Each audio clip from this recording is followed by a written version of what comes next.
அனைவருக்கும் வணக்கம். சென்னை செந்தமிழ் மன்றமும் அனைத்திந்திய சாதனை புத்தக நிறுவனமும் இணைந்து நடத்துகின்ற நாடோறும் நன்னூல் 100 நாள் நிகழ்வாக 100 ஆசிரிய பெருமக்களை கொண்டு நிகழ்த்துகின்ற இந்த நிகழ்வானது 108 நாட்களாக வடிவமைக்கப்பட்டு இன்று 104வது நாள் தொடர் நிகழ்வாக நிகழ்ந்து வருகிறது. இந்த நிகழ்விற்கு பல்வேறு திசைகளில் இருந்தும் பல்வேறு நாடுகளில் இருந்தும் ஆதரவு தந்து வந்து கொண்டிருக்கின்ற அத்துணை சான்றோர் பெருமக்களுக்கும், ஆசிரிய பெருமக்களுக்கும், ஆய்வாளர்களுக்கும், மாணவ செல்வங்களுக்கும் எங்கள் மனமார்ந்த நன்றியை தெரிவித்து இந்த நிகழ்விற்கும் வருக வருக என வரவேற்பதில் பெருமகிழ்ச்சி கொள்கின்றோம். சான்றோர் பெருமக்களே, இன்றைக்கு 104வது நிகழ்வாக இது தொடர்ந்து நிகழ்கிறது. இந்த 104வது நிகழ்வில் இன்றைக்கு ரொம்ப அற்புதமான தலைப்பு என்ன என்று பார்க்கும்போது, உழவு. திருக்குறளில் 104வது அதிகாரம் உழவு. இந்த உழவு என்னும் அதிகாரத்தில் 7வது திருக்குறள். இந்த 7வது திருக்குறளை திருவள்ளுவருடைய சிந்தனையாக பகிர்ந்து கொள்வதில் பெருமகிழ்ச்சி அடைகின்றேன். தொடுப்புழுதி அச்சா உனக்கு இன்பிடித்து எருவும் வேண்டாது சாலப்படும். மிக அழகான செய்தியை கொண்டு இந்த திருக்குறள் வெளிப்படுகிறது. ஒரு பழம் புழுதியை உழுது அதை கால் பழம் ஆகுமாறு உலர்த்தி பயிரிடுவானாயின் ஒரு கைப்பிடி அளவு எருவும் கூட தேவையில்லாது பயிர் செய்ய முடியும். அந்த பயிர் நன்றாக விளையும், நல்ல மகசூலை தரும் என்று மிக அற்புதமான செய்தியை திருவள்ளுவர் பகிர்ந்து கொண்டிருக்கிறார்.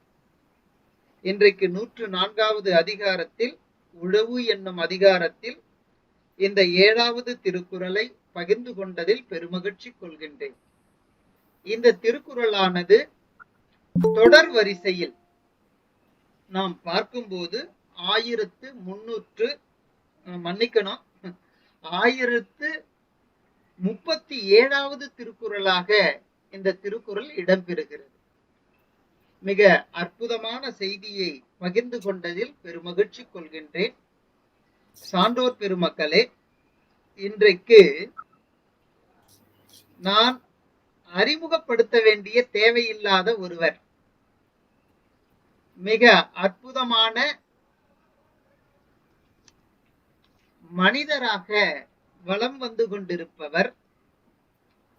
இவரை பற்றி நான் பேச வேண்டுமானால் எதை பேசுவது எதை விடுவது என்று எனக்கு தெரியவில்லை. அவ்வளவு செய்திகள், அத்துணை செய்திகளை உருவாக்கி தனக்கென ஒரு தனித்தன்மையை பெற்றவர் இவர். கன்னியாகுமரி மாவட்டத்தில் உள்ள முகிலன் குடியிருப்பு என்னும் ஊரில் பிறந்தவர். இவரது தந்தையார் சு ரத்தினசாமி, அம்மையார் ரே பத்மாவதி அம்மையார்.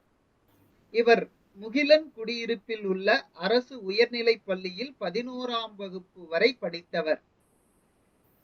அதைத் தொடர்ந்து கன்னியாகுமரிக்கு அருகில் உள்ள அகத்தீஸ்வரத்தில் உள்ள விவேகானந்தா கல்லூரியில் புகுமுக வகுப்பு BA வகுப்பும் படித்தார். இப்படி இவருடைய பட்டங்கள் வளர்ந்து கொண்டே வருகின்றன. திருநெல்வேலியில் உள்ள ம.தி.தா. இந்து கல்லூரியில் முதுகலையை படித்திருக்கிறார். அண்ணாமலை பல்கலைக்கழகத்தில் இவர் ஆய்வியல் நிறைஞர் பட்டத்தையும் பிஎட் பட்டத்தையும் பெற்றிருக்கிறார். அங்கு பயிலும் போதே மாலை நேரத்தில் பயின்று இதழியலில் சான்றிதழ் பெற்றிருக்கிறார். சென்னை மாநில கல்லூரியில் ஆய்வு செய்து முனைவர் பட்டம் பெற்றிருக்கிறார். மாலை நேரங்களில் இந்தி பயின்று தென்னிந்திய இந்தி பிரச்சார சபையில் ராஷ்டிர பாஷா சான்றிதழும் பெற்றுள்ளார். இப்படி இவருடைய வரலாறு நீண்டு கொண்டே வருகிறது. இது மட்டுமல்ல சான்றோர் பெருமக்களே, இவருடைய பல்முகத்திறனை, இந்த பன்முகத்திறன் என்னும் போது இவர் சிறுகதை ஆசிரியர், அது மட்டுமல்ல நாவலாசிரியர், அது மட்டுமல்ல சிறந்த கவிஞர், அது மட்டுமல்ல சிறந்த எழுத்தாளர், அது மட்டுமல்ல சிறந்த பேச்சாளர், அது மட்டுமல்ல இவற்றையெல்லாம் கொண்டு விளங்குகின்ற ஒரு சிறந்த மனிதராகவும் விளங்குகிறார். எத்துணை நாம் சொன்னாலும் அதை சொல்லிக்கொண்டே போகலாம். இப்படி இவருடைய அற்புதமான வாழ்க்கை தொடர்ந்து கொண்டே வருகிறது. நான் முனைவர் பட்டத்திற்கு சென்னை பல்கலைக்கழகத்தில் 2 ஆண்டு காத்து கொண்டிருந்தேன். ஒரு பேராசிரியரிடம் செய்ய வேண்டும், அவருடைய மேற்பார்வையில் செய்ய வேண்டும் என்று காத்து கொண்டிருந்தேன். ஏதோ ஒரு சூழல் காரணமாக அவர் எனக்கு வாய்க்கவில்லை. அதனால் மாநில கல்லூரியை தேடி வந்தேன். நான் தேடி வந்த ஆசிரியர்கள் வேறு, ஆனால் எனக்கு முனைவர் பட்ட நெறியாளராக வந்தவர் வேறு. என்றாலும் அந்த முனைவர் பட்டம் செய்வதற்கு எனக்கு ஆக்கமும் ஊக்கமும் வழிகாட்டுதலும் தந்து நான் முனைவர் பட்டம் பெறுவதற்குரிய அத்துணை உதவிகளையும் செய்தவர், எனக்கு நேரடியான வழிகாட்டியாக சட்டப்பூர்வமாக இல்லை என்றாலும் எனக்கு முனைவர் பட்டம் பெறுவதற்கு மிக முக்கிய காரணமாக விளங்கியவர் பேராசிரியர் முனைவர் ராசபாண்டியன் ஐயா அவர்கள்தான். அவரை எத்துணை சொன்னாலும் நான் சொல்லிக்கொண்டே இருப்பேன். அப்படிப்பட்ட என்னுடைய பேராசிரியரை வருக வருக என இந்த நிகழ்விற்கு வரவேற்பதில் பெருமகிழ்ச்சி கொள்கின்றேன். ஐயா வாருங்கள், என்னுடைய வணக்கத்தை தெரிவித்து மகிழ்ச்சியோடு தங்களை வரவேற்கின்றேன். இவர் ஏற்கனவே 2 முறை பேச வேண்டிய ஒரு நிலை ஏற்பட்டது. ஆனால் தலைப்புகள் சரியாக பிடிபடவில்லை. ஐயா அவர்களை நான் ஏற்கனவே தொடர்பு கொண்டேன். இந்த நிகழ்வு தொடங்குவதற்கு முன்னாலேயே, ஐயா நன்னூலை இப்படி 100 தலைப்புகளாக பிரித்து இந்த நிகழ்வை தொடங்க இருக்கிறோம், ஐயா தங்களுடைய உரையை தர வேண்டும் என்று கேட்டுக்கொண்டேன். அந்த தலைப்புகளையும் அனுப்பி வைத்தேன். ஆனால் ஐயா அதையெல்லாம் பார்க்கவில்லை. ஒன்று சொன்னார். என்ன சொன்னார் என்றால், தம்பி அந்த 100 தலைப்பையும் பொது வெளியில் வெளியிடுங்கள், அதை தேர்ந்தெடுப்பவர்கள் எல்லாம் தேர்ந்தெடுத்துக் கொள்ளட்டும், கடைசியில் 100வது தலைப்புன்னு ஒன்று இருக்கு இல்லையா, அது தேர்ந்தெடுக்காமல் இருக்கும், அந்த தலைப்பை எனக்கு தாருங்கள், நான் பேசுகிறேன் என்று கூறினார். அப்படி எதை தந்தாலும் பேசக்கூடிய வல்லமை வாய்ந்தவராக என்னுடைய பேராசிரியர் ஐயா அவர்கள் விளங்குகிறார். இப்படிப்பட்ட நிலையில் 2 முறை பேச ஐயா முயன்ற போது அது சரியான களமாக அமையவில்லை. அதனால் இன்றைக்கு நான் பேசுகிறேன் என்றார். தலைப்பையும் ஐயா அவர்கள் தந்தார்கள். மிக ஒரு அற்புதமான மனிதரை அறிமுகப்படுத்த இருக்கிறார்கள். அதை அவருடைய வாயிலாகவே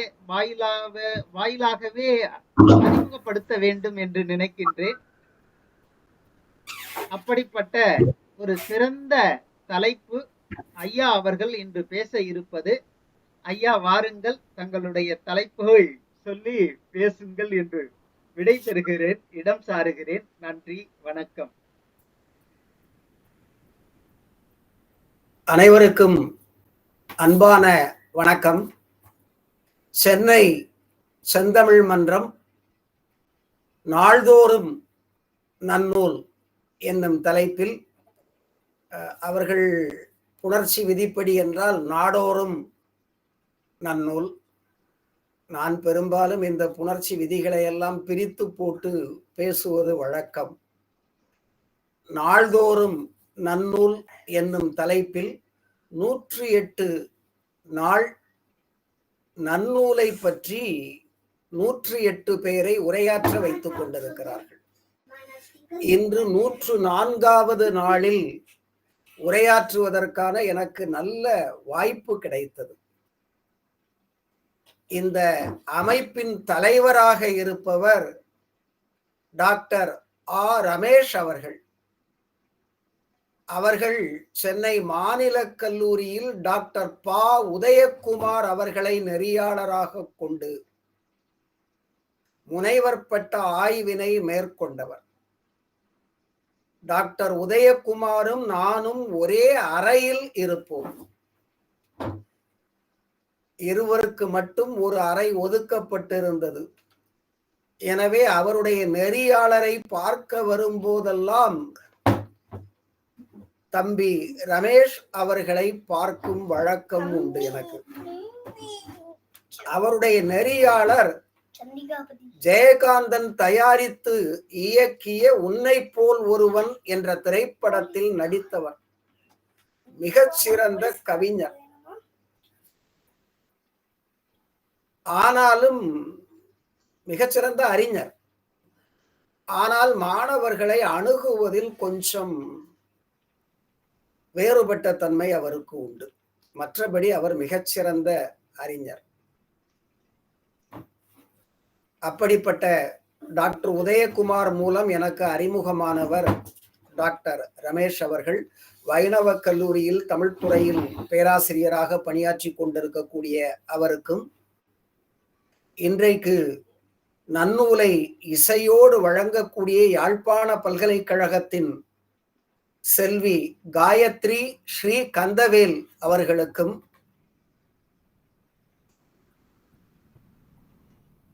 கவிஞர் சீனி தனஞ்செழியன் அவர்களுக்கும், திருமதி விமல் அவர்களுக்கும், உலக சாதனையாளர் திரு வெங்கடேசன் அவர்களுக்கும், லண்டனில் இருந்து இணைந்திருக்கக்கூடிய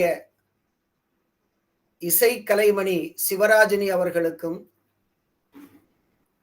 கவிஞர் முனைவர் காமராஜ் அவர்களுக்கும், கவிஞர் தெய்வ கணபதி அவர்களுக்கும், எழுத்தாளர் யாழினி முனுசாமி அவர்களுக்கும், மிகச்சிறந்த பேராசிரியர் டாக்டர் அருள் பத்மராஜன் அவர்களுக்கும், மற்றும் அறிமுகமாகாத அனைவருக்கும் என்னுடைய பணிவான வணக்கத்தை தெரிவித்துக் கொள்ளுகிறேன். 7:15 ஆகியிருக்கிறது.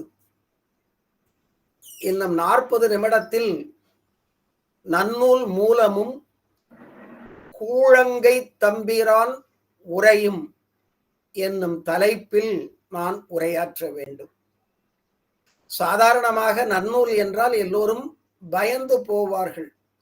பெயரில் நல்ல நூல் என்று இருந்தாலும் அதை கேட்கும் போது அது இலக்கண நூல் என்றவுடன் அச்சப்படுவார்கள்.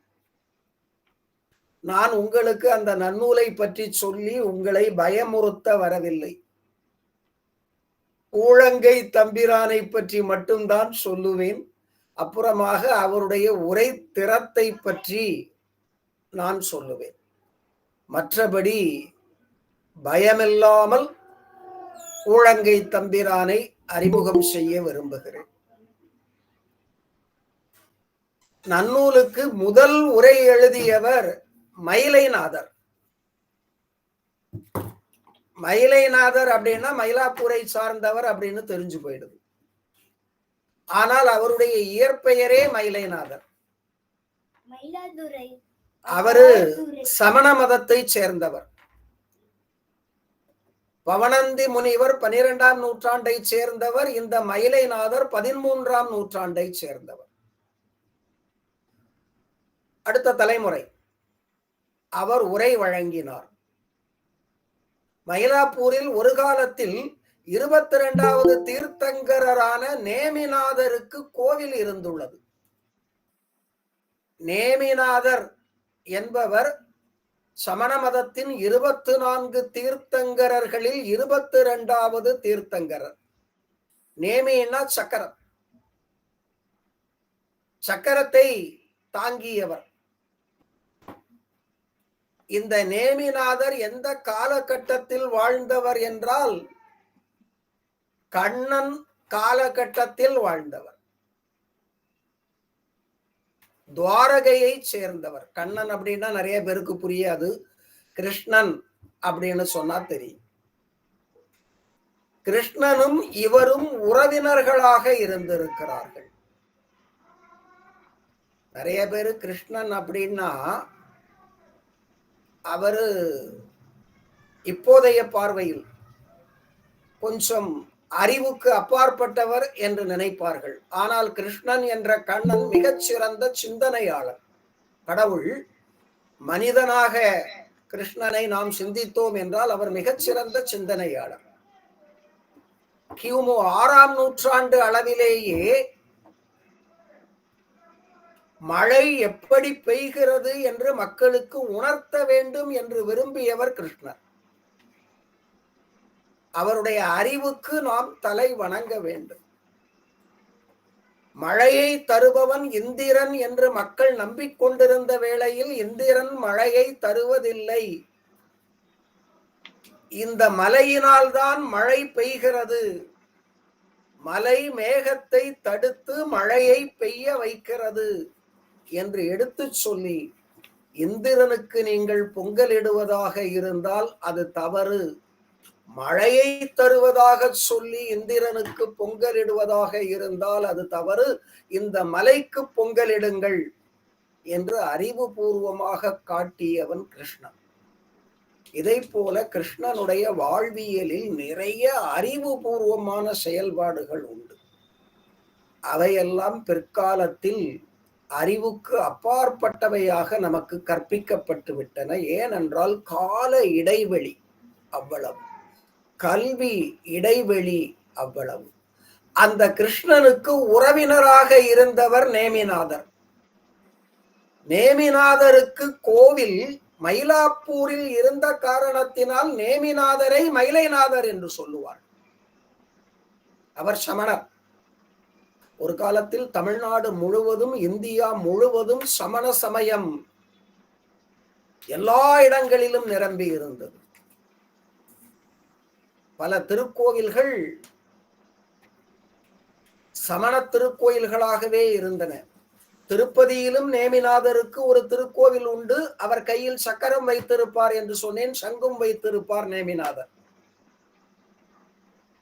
இப்ப நான் சொல்றத திருப்பதி வெங்கடாச்சலபதியோட நீங்க பொருத்தி பார்த்துக்கிட்டு சண்டை போட்டுறாதீங்க யாருக்கிட்டையும். ஒரு காலகட்டத்தில் திருப்பதி வெங்கடாச்சலபதியை முருகன் முருகன் என்று சொன்னார்கள்.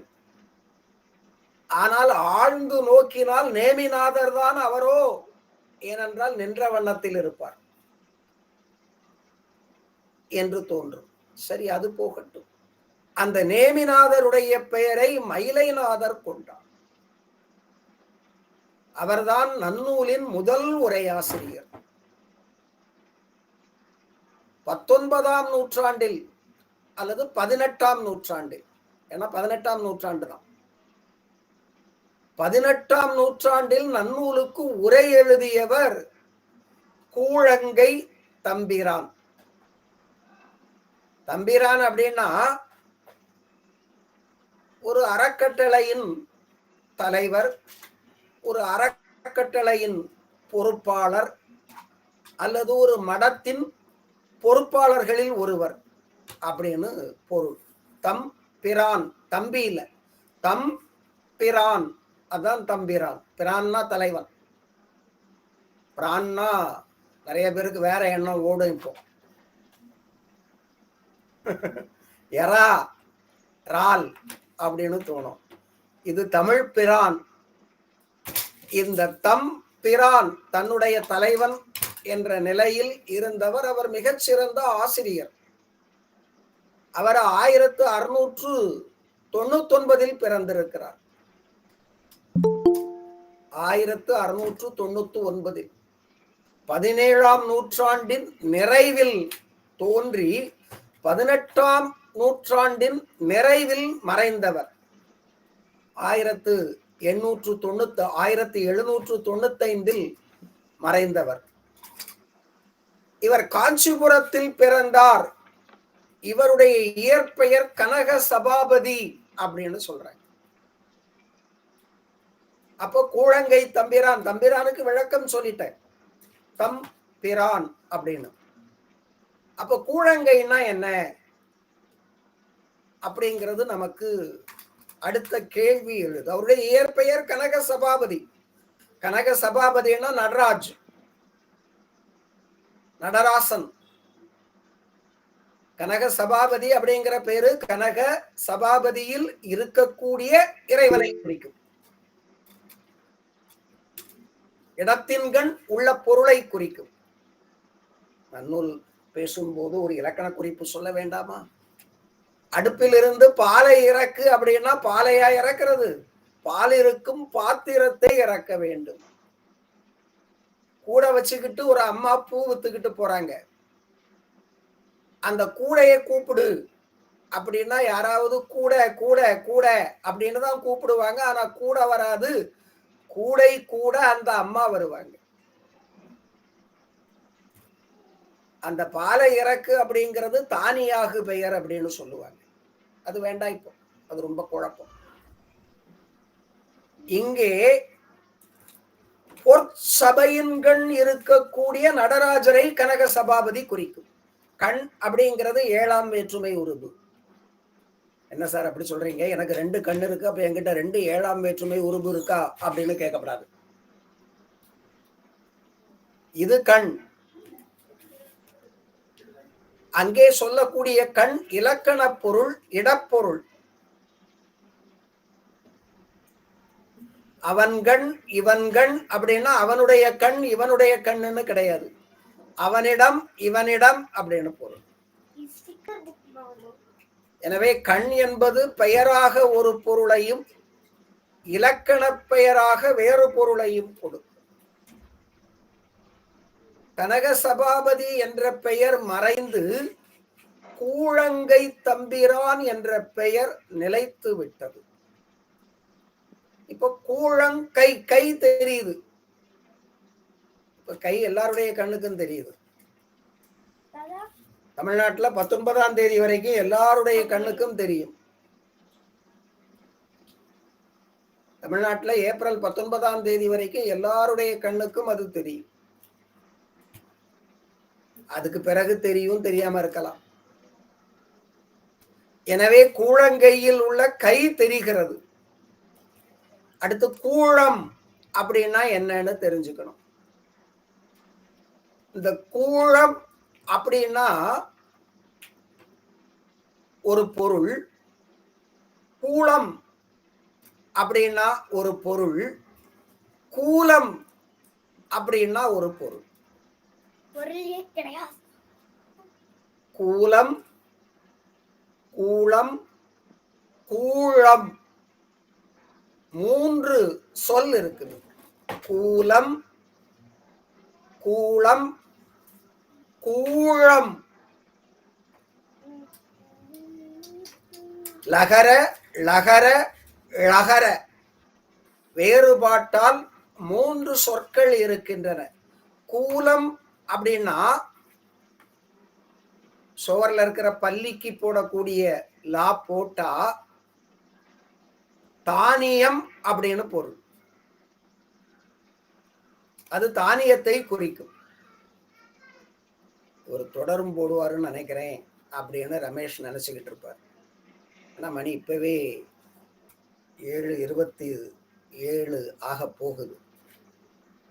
தொடரும் போட்டாதான் இவர் போவாரு ஆனா ஒவ்வொரு சொல்லுக்கா ஒரு பொருள் சொல்லிக்கிட்டு இருந்தா என்னைக்கு முடிகிறது? கூலம் என்றால் தானியம் என்று பொருள்.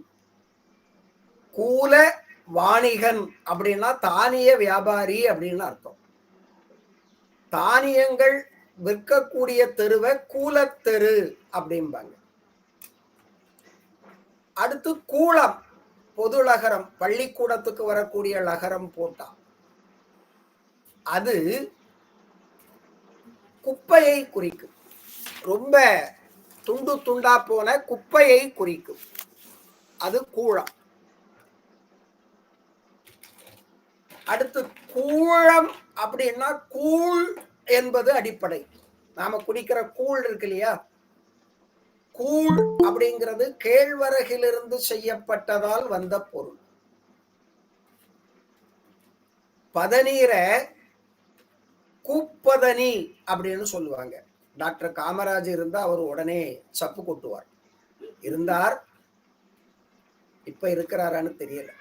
இருந்தா உடனே சப்பு கொட்டுவார். ஏன்னா கூழ் பதனி அப்படின்னா அவ்வளவு சுவையானது.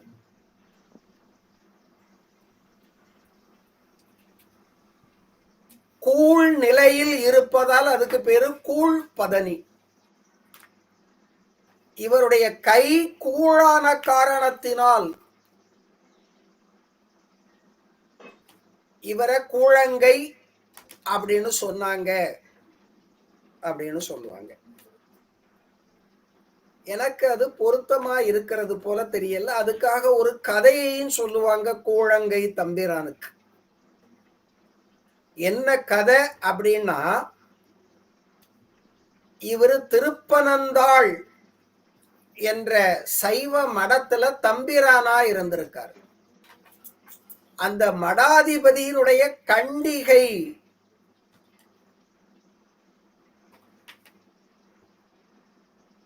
காணாம போயிடுச்சு. கண்டிகை காணாம போனா என்ன, போயிட்டு போட்டோன்னு விட்டுறலாம். அது உத்ராட்ச மாலை. ஆனா சில மடாதிபதிகள் எல்லாம் உத்ராட்ச மாலையில ஒவ்வொரு உத்ராட்ச கொட்டைக்கு அந்த பக்கமும் இந்த பக்கமும் தங்கத்தில் பூன் போட்டிருப்பாங்க. எனவே அது விலை மதிப்பானது. அதை இந்த நம்முடைய கனக சபாபதி என்ற கூழங்கை தம்பிரான் தான் எடுத்தார் அப்படின்னு குற்றம் சாட்டினார். நீ கொதிக்கக்கூடிய நெய்யில உன்னுடைய கைய வையி, கை வெந்து போகல அப்படின்னா நீ எடுக்கலன்னு பொருள். இது ஒரு முட்டாள்தனமான சோதனை. கொதிக்கிற நெய்யில யாரு கை வச்சாலும் கை வெந்து போகும். இவரும் அதை கேட்டு கையை வைத்தார். சிவன் கைவிட்டு விட்டார். கை முடமாகி போனது. எனவே இவருக்கு கை முடமானவர் என்ற பெயர்ல கூழங்கை அப்படின்னு வந்ததுன்னு சொல்றாங்க. அது பொருத்தமா தெரியல. கையை விடுறது அப்படின்னா எல்லாரும் வலது கையைத்தான் விடுவாங்க. ஒரு சோதனை, அதுக்கு போய் இடது கையை விட மாட்டாங்க, வலது கையை தான் விடணும். வலது கையை விட்டு கொதிக்கும் நெய்யில் வலது கையை இழந்தவர் எப்படி எழுத்தாணி பிடித்து எழுத முடியும்? மிகச்சிறந்த எழுத்தாளரா இருந்திருக்கார். எனவே அவருடைய கை முடமாகி போனது அப்படின்னு சொல்றது பொருந்துறதா எனக்கு தோணல. பலருக்கும் தோணாது. இத தெளிவுபடுத்திக்கணும் அப்படிங்கிற நோக்கத்துல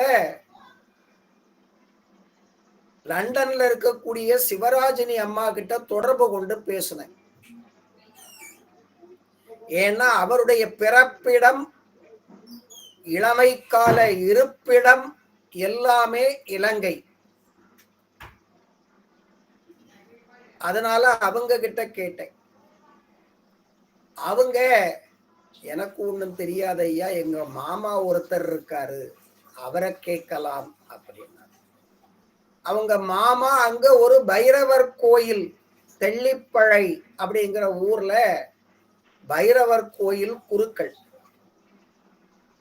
அவரை தொலைபேசியில கேட்டேன், கூழங்கை அப்படின்னு ஏதாவது ஜாதி பிரிவு இருக்கா, ஊர் பெயர் இருக்கா, வேற ஏதாவது பெயர் இலங்கையில இருக்கான்னு கேட்டேன். இதையே இலங்கையில கேட்கணும்னா, இவர் பிறந்தது காஞ்சிபுரம் என்றாலும் வாழ்க்கையில் பெரும்பகுதியை கூழங்கை தம்பிரான் இலங்கையில் தான் கழித்தார், இலங்கையில் தான் மரணம் அடைந்தார். அதனால அங்க கேட்டேன்.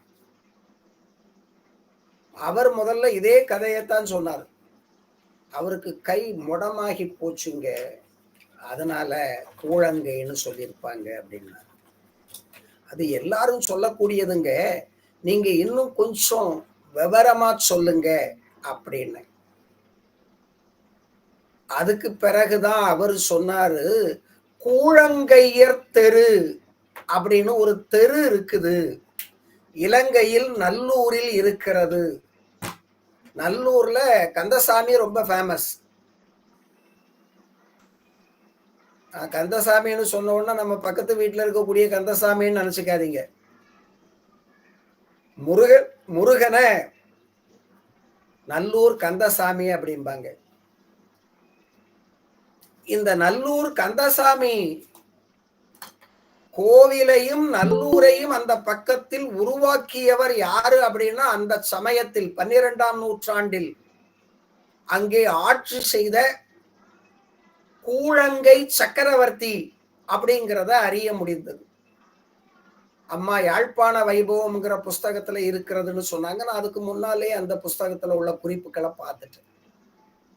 யாழ்ப்பாண வைபவம் அப்படிங்கிறது அது ரொம்ப பிற்காலத்தில் எழுதப்பட்டது அந்த புஸ்தகம்.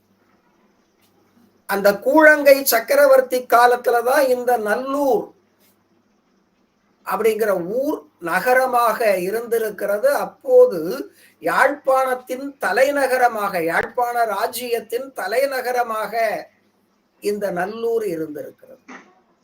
இந்த நல்லூர்ல கந்தசாமிக்கு பக்கத்துல, கந்தசாமி கோயிலுக்கு பக்கத்துல கூழங்கையர் தெரு அப்படின்னு ஒரு தெரு இருக்கிறதா அந்த குருக்கள் சொன்னார்.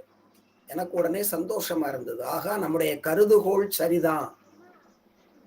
கை முடமானவர் எழுத்தாணி எப்படி பிடித்திருப்பார்? நீங்க நிறைய பேர் கேட்கலாம், அவர் இடது கையில பிடிச்சு எழுதியிருப்பாருங்க அப்படின்னு சொல்லலாம். அடுத்து கேட்டேன், கூழங்கையர் அப்படின்னு ஒரு ஜாதி இருக்குதா அப்படின்னு கேட்டேன். அவர் சொன்னாரு, ஆமா ஒரு ஜாதி இருக்குது, ஒரு சிறிய ஜாதி, சைவ வேளாளரில் ஒரு பிரிவினர் அவங்க. நான் அப்ப திரும்ப சொன்னேன், கூழங்கை தம்பிரான் கூழங்கையர் வண்ணம் அப்படின்னு ஒரு புஸ்தகம் எழுதியிருக்கிறாரு. ஏன் கூழங்கைன்னா முடமான கை இல்லைன்னு நான் சிந்திக்கிறதுக்கு ஒரு காரணம், அவர் எழுதிய இந்த கூழங்கையர் வண்ணம் அப்படிங்கிற நூல். கூழங்கையர் வண்ணம் அப்படின்னா கை முடமாகி போனவரை பற்றி ஒரு புஸ்தகமா? அப்படி இருக்காது. எனவே இது ஒரு பிரிவினர், சைவ மதத்தில் ஒரு பிரிவினரை குறிக்கக்கூடியது அப்படின்னு எனக்கு தோணுச்சு. அப்ப அவர் சொன்னாரு, அப்படியெல்லாம் புஸ்தகம் ஒண்ணு இங்க இல்லை. இன்னொருத்தரையும் கேட்டேன், ஒரு தமிழ் பேராசிரியரையும் கேட்டேன். அவரு அந்த புஸ்தகம் இங்க கிடைக்குமான்னு பாக்குறேன் அப்படின்னாரு. யாருமே அதை பார்த்ததில்லை.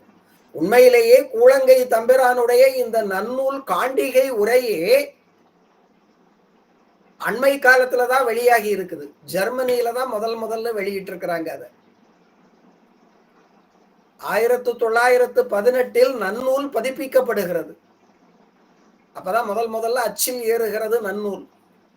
மாணவர்கள் இருந்தா மனசுல பதிச்சுக்கோங்க. நன்னூல் 1918 உவேசாவால் பதிப்பிக்கப்படுகிறது. கூழங்கை தம்பிரானுடைய உரை பிரிட்டிஷ் நூலகத்தில் கையெழுத்துப்படியாக இருந்திருக்கிறது. அந்த கையெழுத்துப்படியை பத்மநாபன் என்ற அறிஞர், தாமோதரன் என்ற அறிஞர் பெற்று முதலில் பதிப்பித்திருக்கிறார்.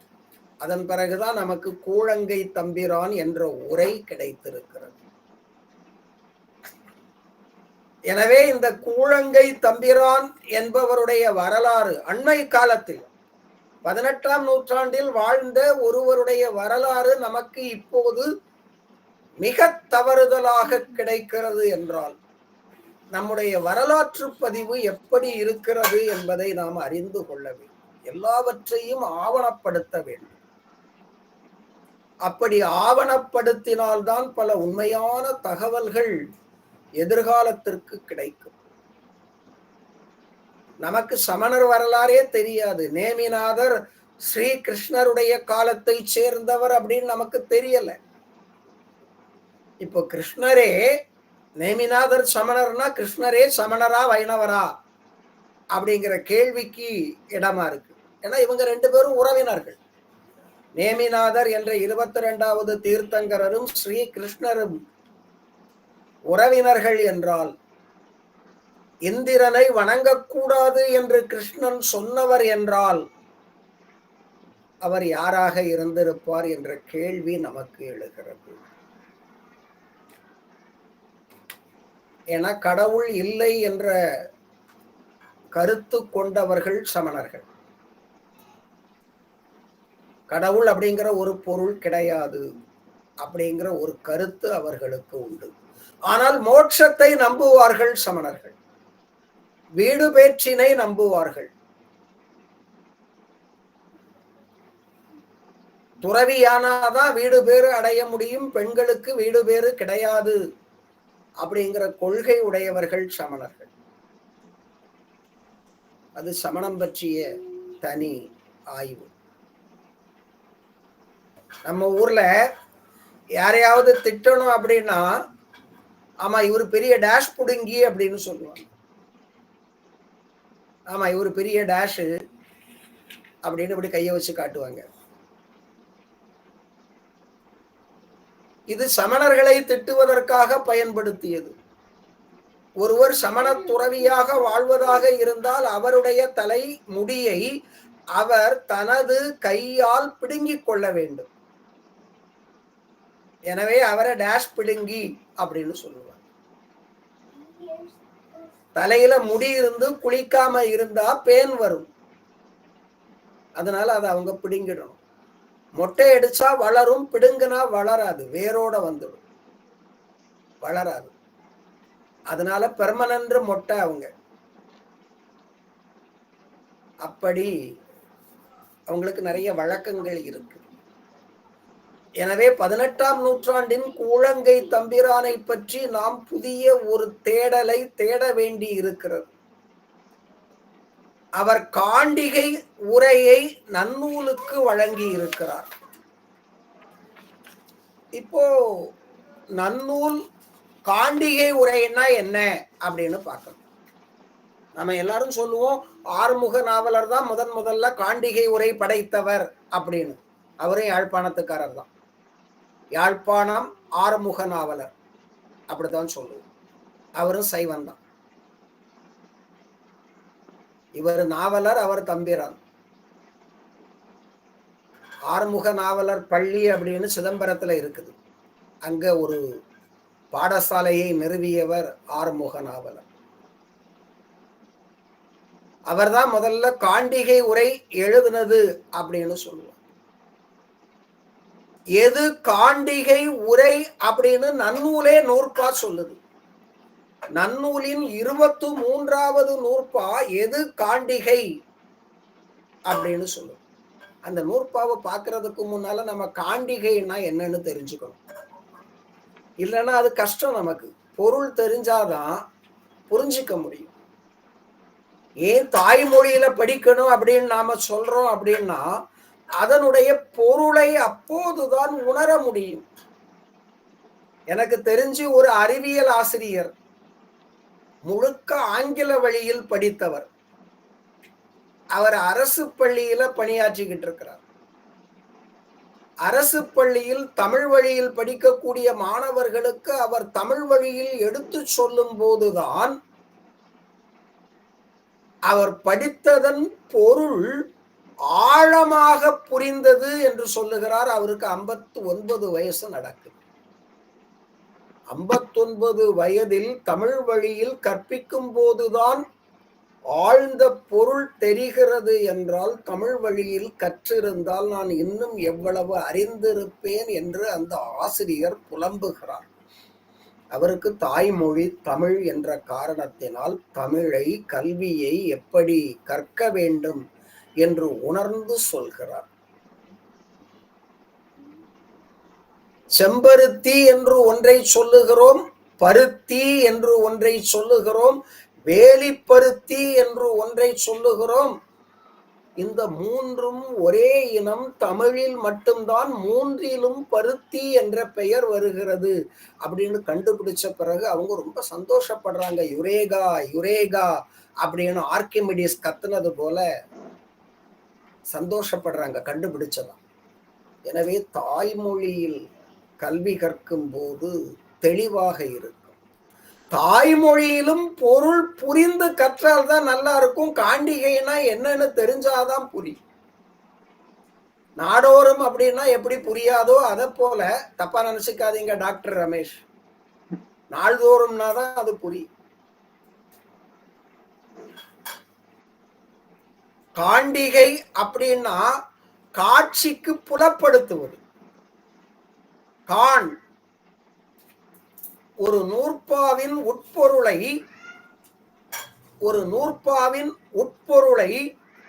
காட்சிப்படுத்துவது.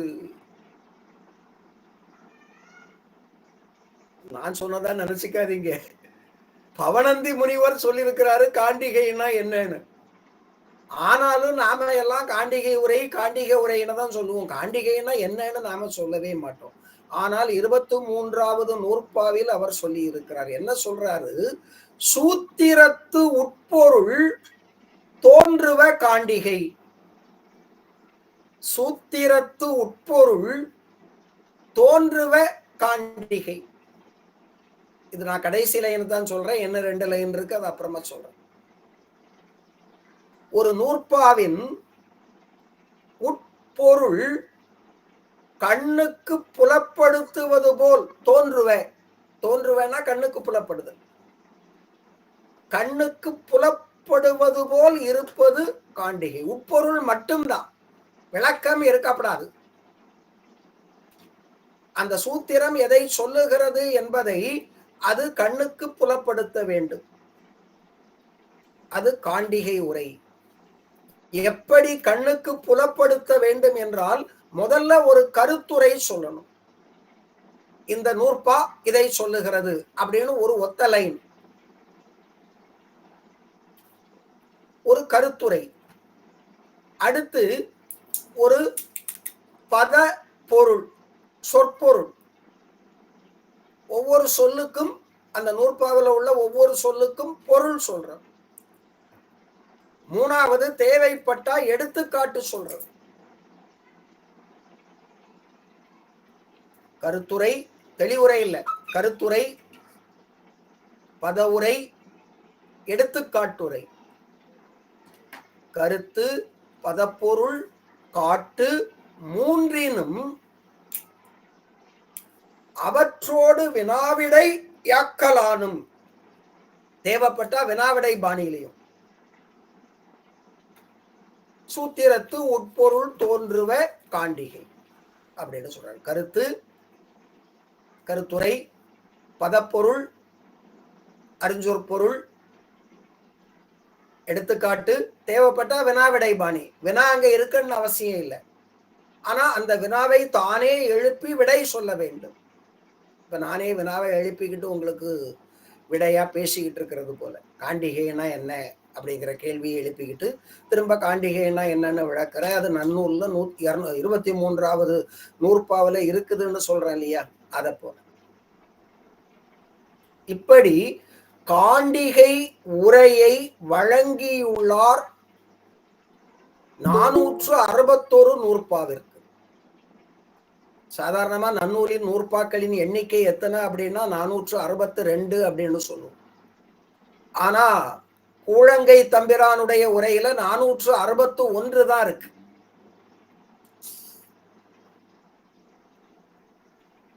அந்த 461 நூற்பாவிற்கும் கருத்துரை, பதவுரை, எடுத்துக்காட்டுரை மூன்றையும் வழங்கி இருக்கிறார். அவர் எடுத்துக்காட்டுக்கு பயன்படுத்தி இருக்கிற இலக்கியங்கள் இருக்கு இல்லையா, அதுதான் அவருடைய அறிவை, உரையாசிரியர்களுடைய அறிவை, புலமையை அவர்களுடைய உரை வெளிப்படுத்தும்.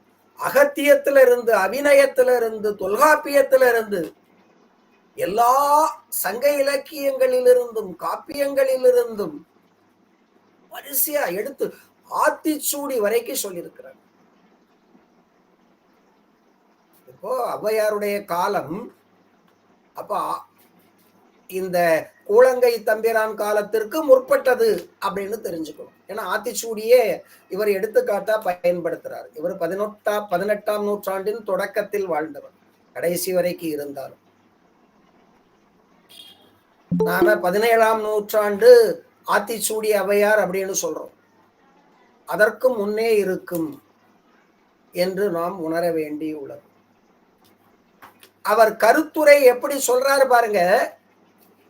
ஒரு நூற்பா சொல்றேன், ரொம்ப எளிமையான நூற்பாக்களை தான் நான் எடுத்து வச்சிருக்கிறேன். பாயிரம் பொது சிறப்பு என இரு பாற்றே. பாயிரம் பொது சிறப்பு என இரு. இந்த பாற்றேங்கிறது கொஞ்சம் கஷ்டமா இருக்கும். பால் அப்படின்னா பிரிவுன்னு பொருள். பால் அப்படின்னா பிரிவு.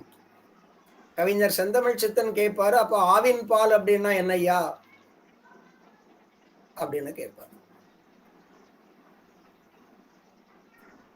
அந்த பால் பசுவிடமிருந்து காம்பு வழியாக பிரிந்து வருவது. எல்லாம் தான் பிரிஞ்சு வருது, டேஷும் பிரிஞ்சுதான் வருது, டேஷும் பிரிஞ்சுதான் வருது. அப்ப எல்லாமே பிரிஞ்சுதான் வருது. நாறுது சார்.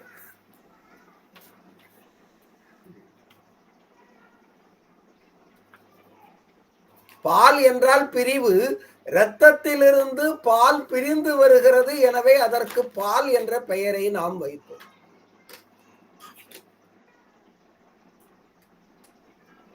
அப்படி காரணத்தோட தான் நாம பெயர் வைப்போம். ஏன்னா தொல்காப்பியர் எல்லா சொல்லும் பொருள் குறித்தனவே அப்படின்னு சொல்லியிருக்கிறார். பொருள் இல்லாத ஒரு சொல் கிடையவே கிடையாது அப்படின்னு சொல்லிட்டார்.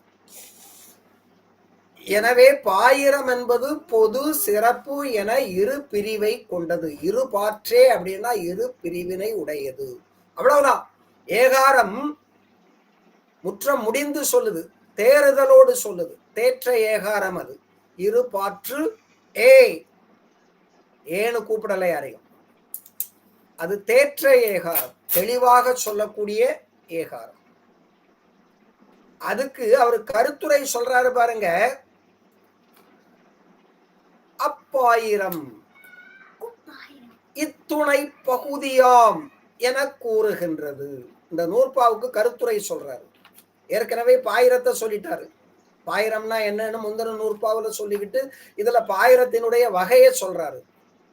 முன்னால சொன்ன அந்த பாயிரம் அப்பாயிரம் இத்துணை பகுதியாம், இத்தனை பிரிவினை கொண்டது. பகுதின்னா பிரிவு என கூறுகின்றது அப்படின்னு சொல்ற. இது கருத்துரை, தெளிவுரை இல்லை. தெளிவுரை சொல்றதா இருந்தா என்ன சொல்லணும்?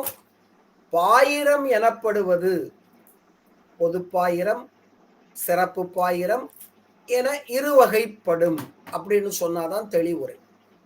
இது அது எதை சொல்லுது? அப்பாயிரம் இத்துணை பகுதியாம். எது எதுன்னு சொல்லல. ஆனா அவர் நூற்பாவில என்ன சொல்லியிருக்காரு? பொது சிறப்புன்னு விளக்கி சொல்லிவிட்டார். நூற்பாவில் இருக்கக்கூடிய எல்லாவற்றையும் சொல்வது அல்ல கருத்துரை. அது எதை சொல்லுது அப்படிங்கிறத சொல்லும். மனுஷன் ஏன் பிறந்தான் அப்படின்னு கேட்டா அதுக்கு ஒரு பெரிய வரலாறு எழுதலாம். அதனாலதான் நிறைய பேர் தன் வரலாறு எழுதுவாங்க. அதை சுயசரிதை அப்படின்னு சொல்லுவாங்க, தன் வரலாறு. இப்ப தன் வரலாறு அப்படிங்கிறது பேச்சு வழக்குல வந்துருச்சு. நிறைய பேர் பாகம் பாகமா எழுதுவாங்க. அது பாட்டுக்கு போய்கிட்டே இருக்கும். ஏன்னா அவங்க ஏன் பிறந்தோம், என்ன செய்தோம் அப்படிங்கறத அவங்க அங்க எழுதுறாங்க. ஒருவருடைய வாழ்க்கை நமக்கு பாடம். அண்ணல் காந்தியுடைய வாழ்க்கை நமக்கு பாடமாக இருக்கிறது. மை எக்ஸ்பெரிமெண்ட்ஸ் ப்ளூரல்ல சொல்றார். My experiments. சயின்ஸ் படிக்கிறவங்க எக்ஸ்பெரிமெண்ட் நம்பர் 1, எக்ஸ்பெரிமெண்ட் நம்பர் 2 அப்படின்னு போடுவாங்க. தமிழ்ல சோதனை 1, சோதனை 2 அப்படின்னு எழுதுவோம். கண்ணதாசனை கேட்டா சோதனை மேல் சோதனை அப்படின்பார். காமராஜர் சொன்னா அதை பாடி காட்டுவார் இப்போ. ஏன்னா அவர் கண்ணதாசன் மேல அவ்வளவு பிரியம் உள்ளவர். சோதனை மேல் சோதனை. ஆமா சார், ஆமா, ஆமா ஆமா இருக்கார் அப்படிங்கறத தெரிஞ்சுக்கிட்டதுக்காகத்தான். அந்த லைனை பாடுன்னா பாடுங்க, ரமேஷுடைய அனுமதியோட. நேரமும் ஆயிடுச்சு, வேண்டாம். அடுத்து முதல் வழி சார்பு என நூல் 3 ஆகும். இது 6வது நூற்பா. முதல் வழி சார்பு என நூல் 3 ஆகும் அப்படின்னு இந்த நூல் வகையை சொல்றாரு நன்னூலார்.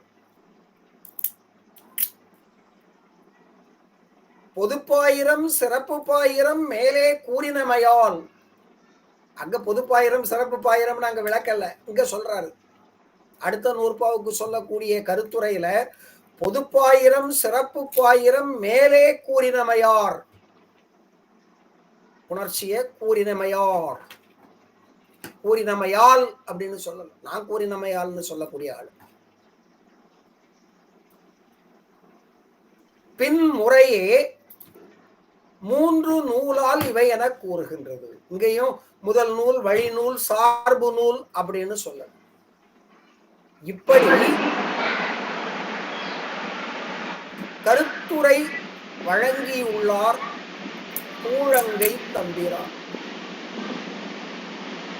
ஒரு 18ஆம் நூற்றாண்டில், 17ஆம் நூற்றாண்டு, 18ஆம் நூற்றாண்டில் தமிழ் மொழி நடை எப்படி இருந்தது என்பதை அறிந்து கொள்ள வேண்டுமென்றால் கூழங்கை தம்பிரானுடைய உரை நமக்கு ஒரு கைவிளக்காக இருக்கும்.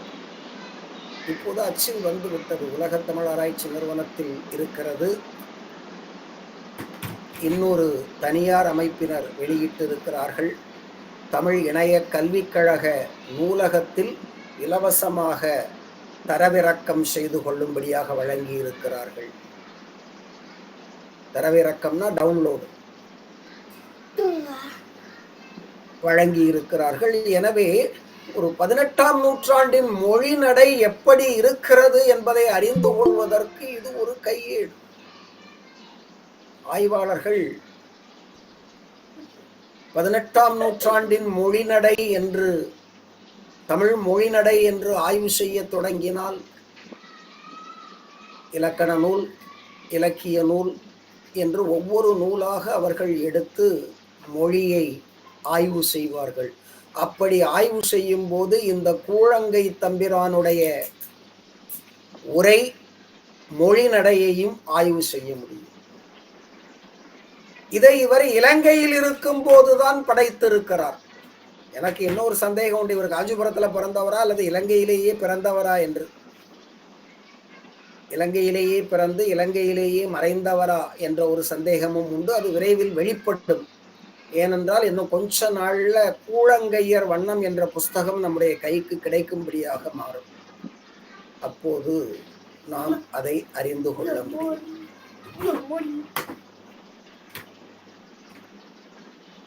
தமிழ் இலக்கிய வரலாற்றை எழுதும் போது நாம எல்லாரும் என்ன செய்கிறோம், இந்த தமிழ்நாட்டில் இருக்கக்கூடிய இலக்கியங்களின் வரலாற்றை மட்டும்தான் எழுதுறோம்.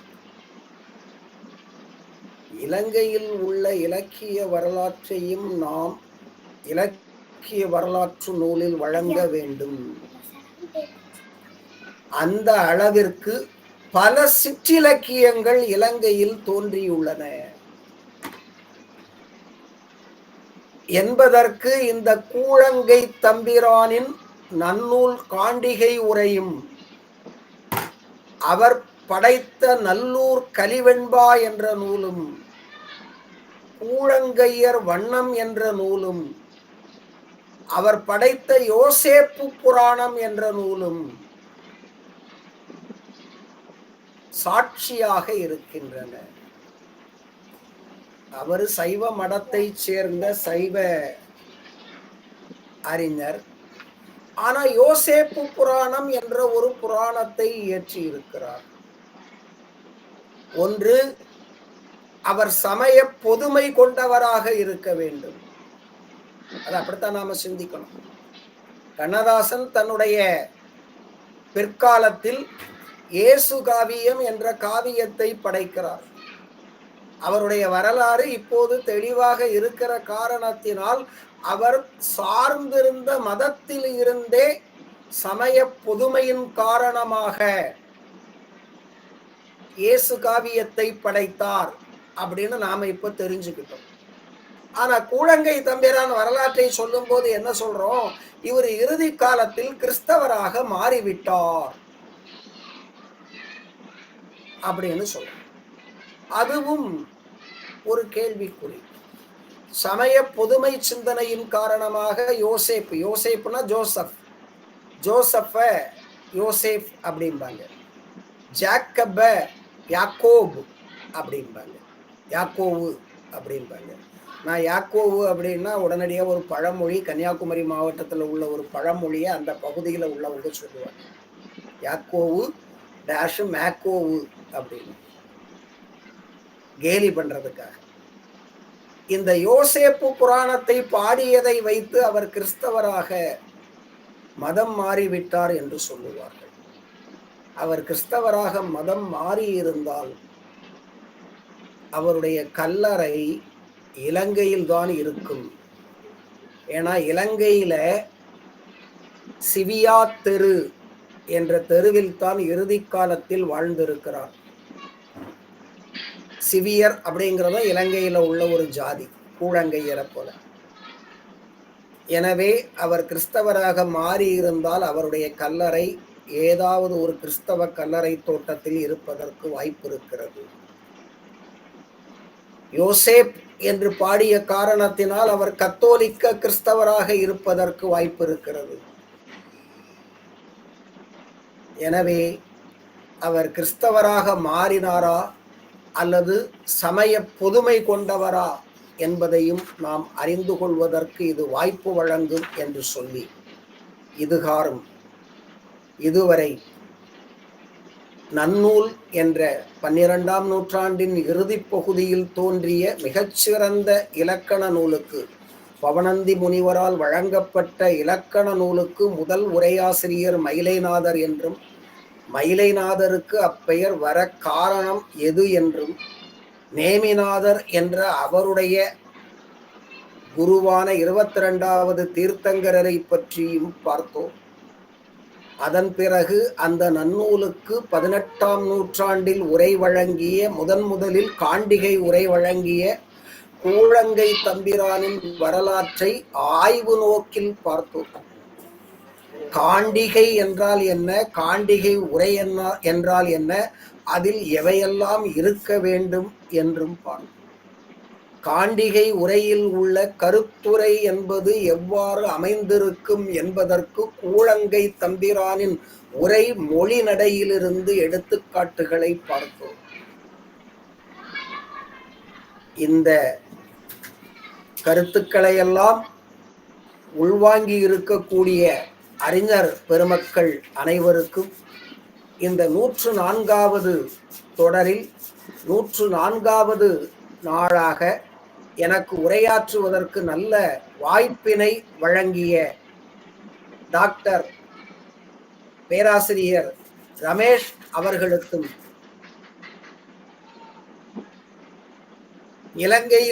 இலங்கையில் பிறந்து இங்கிலாந்தில் வாழ்ந்து வரும் அம்மையார் சிவராஜினி கிரிதரன் அவர்களுக்கு, நாமெல்லாம் கிரிதரன் சொல்லுவோம், அவங்க கிரிதரன் அப்படின்னு, நமக்கு கிரின்னா மலை, அவங்க கிரிதரன், தமிழ்லயே சொல்றாங்க கிரி அப்படின்னு. கிரிதரன் அவர்களுக்கும், டாக்டர் காமராஜ், செந்தமிழ் சித்தன், தெய்வ கணபதி உள்ளிட்ட அறிஞர்களுக்கும், மற்றும் நன்னூலை பாடலாக பாட இருக்கின்ற காயத்ரி செல்வி காயத்ரி ஸ்ரீ கந்தவேல் அவர்களுக்கும், தனஞ்செழியன், விமல், வெங்கடேசன் உள்ளிட்ட அனைவருக்கும் நெஞ்சார்ந்த நன்றி, வணக்கம். கொஞ்சம் பெருசா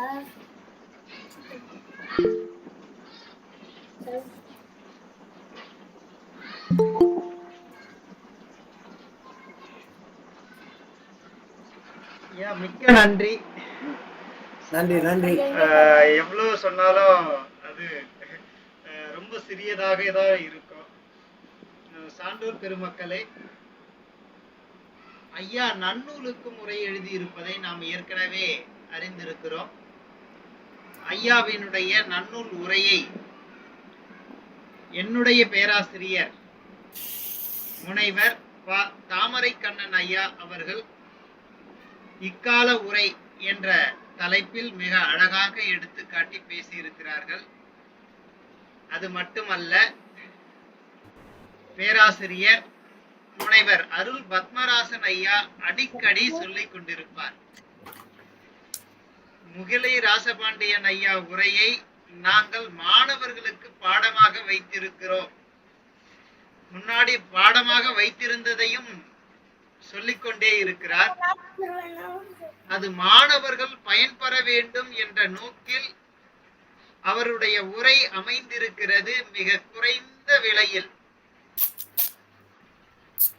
மிக குறைந்த விலையில் வேறொரு பதிப்பு வேறு யாரும் அந்த அளவிற்கு வெளியிடாத மிக குறைந்த அளவில். ஏன்னா தமிழ் படிக்கின்ற மாணவர்கள் செல்வந்த வீட்டு மாணவர்கள் கிடையாது. அதனால மிக குறைந்த விலையில் அதை அச்சிட்டு வெளியிட்டு இருக்கிறார். அதைத்தான் நாங்கள் மாணவர்களுக்கு பாடமாக வைத்திருக்கிறோம், நடத்துகிறோம் அப்படின்னு சொல்லி பெருமிதமாக சொல்லிக் கொண்டிருப்பார். அப்படிப்பட்ட அந்த நிலையில் ஐயாவினுடைய பேச்சை பற்றி சான்றோர் பெருமக்களே வாருங்கள், சில மணித்துளிகள் கலந்துரையாடுவோம்.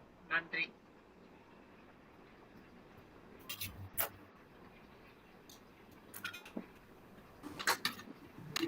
ஐயா வணக்கம். வணக்கம் வணக்கம் ஐயா. வணக்கம் வணக்கம். ரொம்ப நாள் ஆச்சு பார்த்து. ரொம்ப மகிழ்ச்சி. நிறைய செய்திகளை தெரிஞ்சுக்கினேன். கூழங்கையர் தெருன்னு ஒண்ணு இருக்கிறது, அந்த சக்கரவர்த்தி கூழங்கையரான்னு அதை பார்க்கணும். அந்த ஏன்னா யாழ்ப்பாண சரித்திரத்துல அப்படி பேர் இருக்கிற மாதிரி தெரியல.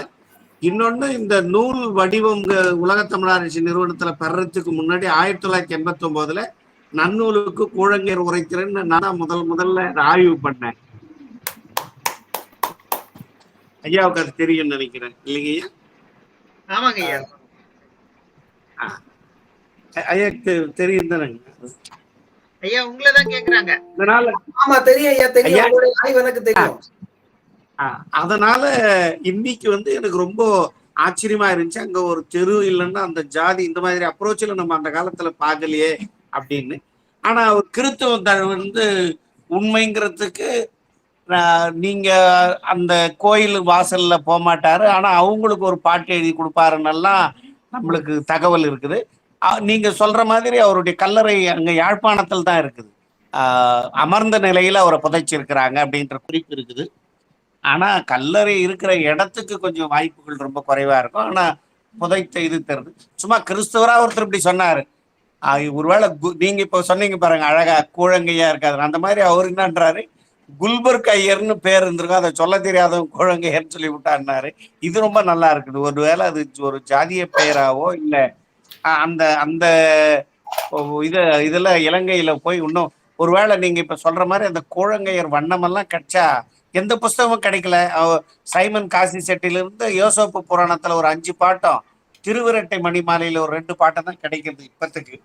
அது கிடைச்சாலாம் ரொம்ப மகிழ்ச்சி. நம்ம பெரிய சாதனைகளை எதிர்காலத்தில் ஆகக்கூடிய உங்கள்ல இருந்து நான் இன்னைக்கு பெற்றுக்கின ஒரு இது, அந்த தெரு அந்த சக்கரவர்த்தி பெயர் வேலை அதெல்லாம் வந்து உறுதியா இருந்துச்சுன்னா உங்களுடைய இதுல இன்னும் கூட பயணிக்கிறதுக்கு ஒரு பெரிய உந்து சக்தியை எனக்கு கொடுத்துருக்குறீங்க. மொழி நடைன்ற பார்வையில வேற யார் பண்ணும் போதும் இதை பத்தி ஒரு அணுகலாம். ரொம்ப நல்லா இருந்துச்சுங்க. ரொம்ப எளிமையா நிதானமா. அப்ப இந்த காண்டிகை உரைன்றதுக்கு கூட இந்த மாதிரி அப்ரோச்சில் நான் இதுவரை கேட்டது இல்லை. கண் ஏன்னா அப்ப கண்ணுக்கு பயன்பாடே இல்லை. ஆனா நீங்க அதை காண்றதுனால அந்த கண் அப்படித்தானே. அது இப்போ புணர்ச்சி விதியில வரும்போது அப்படித்தானே. கண்டான்னா நம்ம கண் கான் கண்ணென ஆனது விகாரம்னு தானே சொல்றோம். அந்த மாதிரி ஒரு மாதிரி ரொம்ப, அதாவது இப்ப நான் எவ்வளவு வேகமா பேசுறேன் அப்படி இல்லை, நிதானமா அந்த ஒரு இதுக்கு எடுத்துன்னு. ஆனா உரிய நேரத்துல ரொம்ப மகிழ்ச்சி, ரொம்ப சந்தோஷம். உங்களுக்கு நான் நிறைய நன்றி தான் சொல்லணும். ஏன்னா 3-4 விஷயத்துல நல்லா சிந்திக்க வச்சிருக்கிறீங்க. மகிழ்ச்சிங்க, மகிழ்ச்சி. கூழங்கை சக்கரவர்த்தி அப்படிங்கிறது யாழ்ப்பாண வைபவத்துல இருக்கு. ஆனா சரித்திரம் புக்ல இல்ல. பாக்கலாம், இனிமேல் நான் கொஞ்சம் தேடுறேன். அவர் ஆண்டிருக்கிறாரு. அவர் வந்து இந்தியாவில இருந்து போன மன்னன் அப்படின்னு சொல்றாங்க. ஆனா அதுக்கு வாய்ப்பு இல்லை. அவரும் அந்த கூழங்கை பகுதியில உள்ளவரா இருக்கிறதுக்கு வாய்ப்பு இருக்கு. அவருக்கும் கை முடம் அப்படின்னு சொல்றாங்க அந்த வரலாற்று, அவருடைய வரலாற்றுலயும். அது தவறா இருக்கிறதுக்கு வாய்ப்பு இருக்கு. ஒருவேளை அந்த மன்னருடைய பெயரையே கூட இவர் தாங்கி இருக்கலாமோ என்னமோ இருக்கலாம். ஆனா கூழங்கையர்னு ஒரு ஜாதி பிரிவே இருக்குது. இப்போ அந்த ஜாதிக்கு என்ன காரணம்னு கண்டுபிடிக்கணும். ஏன்னா கை அப்படியே ஒரு இப்போ கை கோளர்னு அவங்க ஏதோ அது மாதிரி அதுக்கு என்ன மூலம் காரணம் கண்டுபிடிச்சா கொஞ்சம். ஆமா, அதோட எனக்கு சொன்ன அந்த குருக்கள் இன்னொரு கருத்தையும் சொன்னாரு. இப்பவும் இந்த கூழங்கையர் ஜாதி பிரிவை சேர்ந்தவர்கள் யாழ்ப்பாணத்துல முடமாவடி அப்படிங்கிற இடத்துல இருக்கிறாங்க அப்படின்னாரு. அந்த அந்த மாவடியை என்ன சொல்றாங்க, முடமாவடி அப்படின்னு சொன்னாரு. அதனால இலங்கைக்கு போகும்போது இந்த விஷயங்களை எல்லாம் நீங்க நினைவுல வச்சுக்கோங்க. கண்டிப்பாங்க ஐயா. சொல்லப்போனா எங்க பாட்டி தாத்தாவெல்லாம் இலங்கை ஆளுங்க, ரப்பர் தோட்டத்துல வேலை செஞ்சவங்க தான். இல்ல அது கன்னியாகுமரி அப்புறமா கேரளா இந்த பக்கத்துல உள்ளவங்களுக்கு இலங்கைக்கு நெருங்கிய தொடர்பு உண்டு. அதாவது இப்ப நேரம் போயிடுச்சு. இதையெல்லாம் நாம என்ன செய்ய வேண்டியது இருக்கு, குமரிக்கண்ட சிந்தனையோட இணைத்து பார்க்க வேண்டிய தேவை இருக்குது. அதாவது கடல் கோள் காரணமா ஒரு பகுதி இலங்கையாவும் அந்த இன்னொரு பகுதி இந்த கன்னியாகுமரி கேரள பகுதியாவும் இருக்குதோ பிரிந்து அப்படிங்கிற ஒரு எண்ணம் எனக்கு உண்டு. இன்னும் கன்னியாகுமரி மாவட்டத்துல சிலருக்கு தெரிந்திருக்கலாம். ஒரே ஒரு தகவலை மட்டும் சொல்லிடுறேன். ராவணனுடைய அமைச்சன் மகோதரன், அந்த மகோதரனை கடவுளாக வணங்கக்கூடிய மக்கள் இருக்கிறாங்க, இப்பவும் இருக்காங்க. ராவணனுடைய வரலாற்றை அப்படியே அந்த திருக்கோவில்ல பாடுறாங்க, இப்பவும் அது இருக்குது. மாநில கல்லூரியை சேர்ந்த ஒரு பேராசிரியர், ஒரு பேரு செல்வகுமார், டாக்டர் செல்வகுமாரன், அவரு அந்த ராவண கதையை பதிப்பிச்சிருக்காரு. இப்ப அண்மை காலத்துல எங்களுக்கு ராவணன் தான் தெய்வம் அப்படின்னு நம்ம இந்து மதம் சார்ந்த ஒரு பெண், எல்லா கடவுளையும் வணங்கக்கூடிய ஒரு பெண், எங்க மூதாதையர் காலத்துல இருந்தே நாங்க ராவணனை வணங்குறோம் அப்படின்னு சொல்றாங்க. இதையெல்லாம் பார்க்கும்போது இந்த கற்றது கை மண்ணளவு கல்லாதது உலகளவுன்னு சொல்றாங்க இல்லையா, இன்னும் எவ்வளவோ நாம தெரிஞ்சுக்க வேண்டியது இருக்குது. நானும் சின்ன வயசுல பார்த்திருக்கிறேன். கன்னியாகுமரி மாவட்டத்துல நிறைய பேரு மகோதரனுடைய வழி வந்தவர்கள்னு சொல்லிக்கிட்டது. அதனால உங்க ஊர்ல உள்ள நீங்களும் இலங்கையில இருந்து இங்க வந்திருக்கிறதுக்கு வாய்ப்பு இருக்குங்கிற.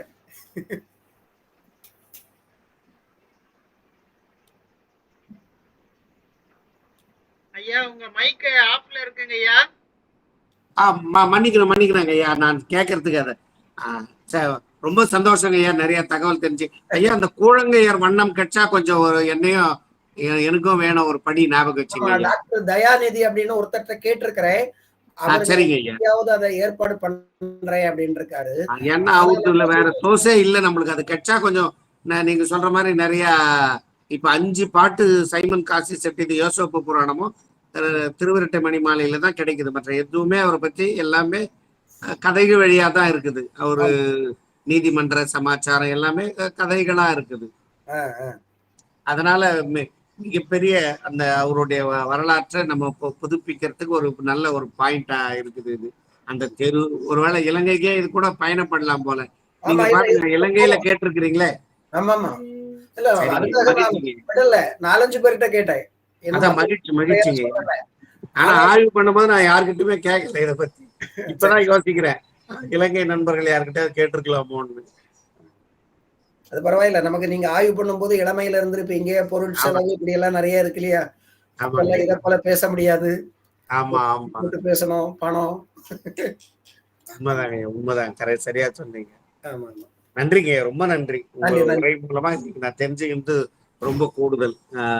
ஏற்கனவே உங்க உரைகளை இப்படி பாடமா சொல்லிதான் பழக்கம். இப்போ இந்த கருத்துக்களோட கேட்கறதுல ஒரு மகிழ்ச்சி. நன்றி. நன்றிங்க. நன்றி. ஐயா வணக்கம். ஐயா வணக்கம்மா. வணக்கம் டாக்டர். வணக்கம் ஐயா. நான் புதிய தகவல்களாக நிறைய தெரிஞ்சுக்கிட்டேங்க ஐயா. இன்னைக்கு இவ்வளோ நாள் இந்த உரைகள் இதெல்லாம் சொல்லிட்டு எல்லாருமே சொல்லி இதெல்லாம் பண்ணோம். கூழங்கை தம்பிரான் பற்றி அவருடைய வரலாறு அவருடைய பற்றி இது சொல்லும் போது பார்த்தீங்கன்னா நிறைய விஷயங்கள் இன்னைக்கு தெரிஞ்சுக்கிட்டாங்க ஐயா. நன்றிங்க ஐயா. நன்றிம்மா. நன்றி.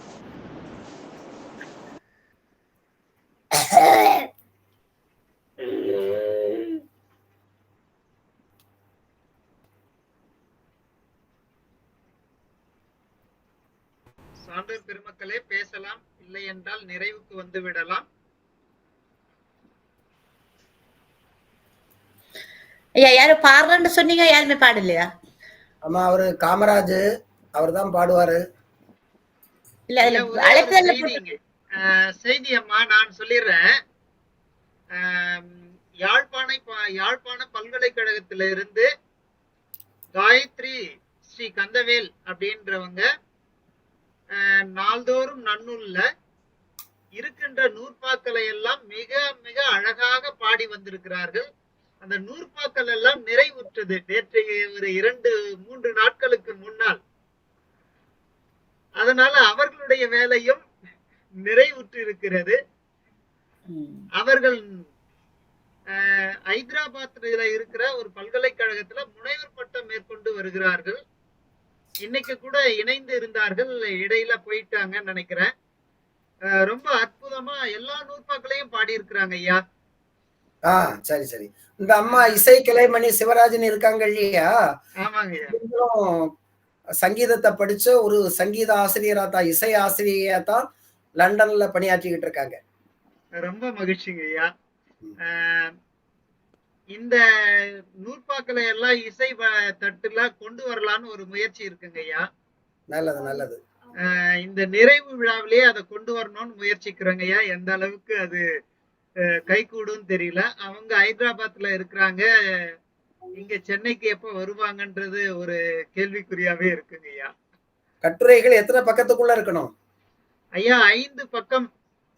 5 பக்கத்துல இருந்து அதிகபட்சம் 8 பக்கம் போலாங்க ஐயா. சரி சரி. தேவை என்றால் 7 பக்கத்துக்கு வச்சிருக்கேன், அனுப்பிடலாமா உங்களுக்கு?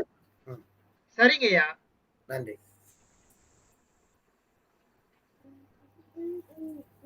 சான்றோர் பெருமக்களே, மீண்டும் அனைவரையும் வணங்கி மகிழ்கின்றேன். மிக அற்புதமாக 104 நாள் நிகழ்வில் இந்த 103 நாள் நிகழ்வுகளை தாண்டி வேறொரு கண்ணோட்டத்தில் வேறொரு நடையில் இன்றைய நிகழ்வு நிகழ்ந்திருப்பதை நாம் எல்லோருமே அறிவோம். மிக அற்புதமான தேடல். ஏதோ கூப்பிட்டாங்க, நான் போய் பேச போறேன், அது மட்டும் இல்லாம என்ன நன்னூலுக்கு உரை எழுதிய பேராசான், எந்த தலைப்பு கொடுத்தாலும் பேசக்கூடிய வல்லமை வாய்ந்தவர். ஆனால் கூழங்கை தம்பிரான் பற்றி பேச வேண்டும் என்று அவரே விருப்பப்பட்டு அதை அப்படியே தெரிந்ததை பேசிவிடலாம் என்று இல்லாமல் அவருடைய தேடல் முயற்சி நம்மையெல்லாம் ஊக்குவிக்கிறது. அவருடைய தேடல் முயற்சியை ஒரு துளி அளவு கூட இன்னும் நான் தொடங்கவில்லை. அதுதான் உண்மையாக இருக்கிறது. இந்த நிலையில் அவர் இலங்கை முதற்கொண்டு அவருடைய செய்தி எங்கெல்லாம் பெற முடியுமோ அங்கெல்லாம் தொடர்பு கொண்டு பேசியிருக்கிறார். அப்படி பேசியதனுடைய விளைவாக இன்றைய சொற்பொழிவு அமைந்தது. நாம் இருக்கும் இடத்தில், வீட்டில் இருந்தாலும் சரி அல்லது வேறு எங்கு இருந்தாலும் சரி, நம்மை தேடி இத்தனை செய்திகளும் வந்திருக்கின்றன என்பதில் எந்த ஐயமும் இல்லை. நாம் மேலும் மேலும் சிந்திக்கக்கூடிய ஒரு சிந்தனையை உருவாக்கும் விதத்தில் ஐயாவினுடைய உரை அமைந்திருக்கிறது. ஐயா அவர்களுக்கு சென்னை செந்தமிழ் மன்றமும் அனைத்திந்திய சாதனை புத்தக நிறுவனமும் இணைந்து இத்தனை சான்றோர்கள் முன்னிலையில் நன்றியை உரித்தாக்கி மகிழ்கிறோம். மிக்க நன்றிங்க ஐயா. இத்துடன் இந்த நிகழ்வில் பங்கு பெற்ற அத்துணை சான்றோர் பெருமக்களுக்கும் சென்னை செந்தமிழ் மன்றமும் அனைத்திந்திய சாதனை புத்தக நிறுவனமும் இணைந்து தங்களுடைய வருகையை மேலும் மேலும் இன்னும் 4 நாட்கள் தொடர இருக்கின்றன. அந்த நிகழ்வுகளுக்கும் வாருங்கள் என்று வரவேற்று இந்த நிகழ்விற்கு வந்தமைக்கு மிக்க நன்றியை தெரிவித்து இந்த நிகழ்வை நிறைவு செய்கிறோம். மீண்டும் நாளை சந்திப்போம் என்று தெரிவித்து விடைபெறுகிறோம். மிக்க நன்றி. அனைவருக்கும் மீண்டும் மீண்டும் நன்றியை தெரிவித்து மகிழ்கிறோம். மிக்க நன்றி. மிக்க நன்றிங்க ஐயா. நல்லது, நன்றி. அவர் கூட பேசுறாரு போல இருக்கு. பேர அப்பப்ப பேசுவார் அவரு. ரொம்ப மகிழ்ச்சிங்க ஐயா. ரொம்ப மகிழ்ச்சி. அனைவருக்கும் தமிழ் புத்தாண்டு நன்றி சொல்லுங்க. நன்றி வணக்கம். நன்றி வணக்கம். கிட்ட வந்து நன்றி நன்றி ஐயா. நன்றி. அனைவருக்கும் தமிழ் புத்தாண்டு வாழ்த்து. அந்த சிவராஜன் நன்றிங்க அம்மா. நன்றிங்க அம்மா. சொல்லு. அவர் சொல்ல மாட்டாரு, எனக்கு மட்டும் ஸ்பெஷலா. நன்றி ரஜா. நன்றி ஐயா. ரமேஷ் அங்கிள் நன்றி சொல்லு. ரமேஷ் அங்கிள் நன்றி. நன்றி எனக்கு தங்கம். மட்டும் சொல்ல மாட்டாங்க. மிக்க நன்றி. சிவராஜினி ஆண்டி நன்றி. பாய், குட் பாய். நல்ல காலம் இன்றைக்கு சிவராஜினி பாட்டி சொல்லல ஐயா. நன்றி ஐயா. நன்றி. நன்றி. அனைவருக்கும் வணக்கம்.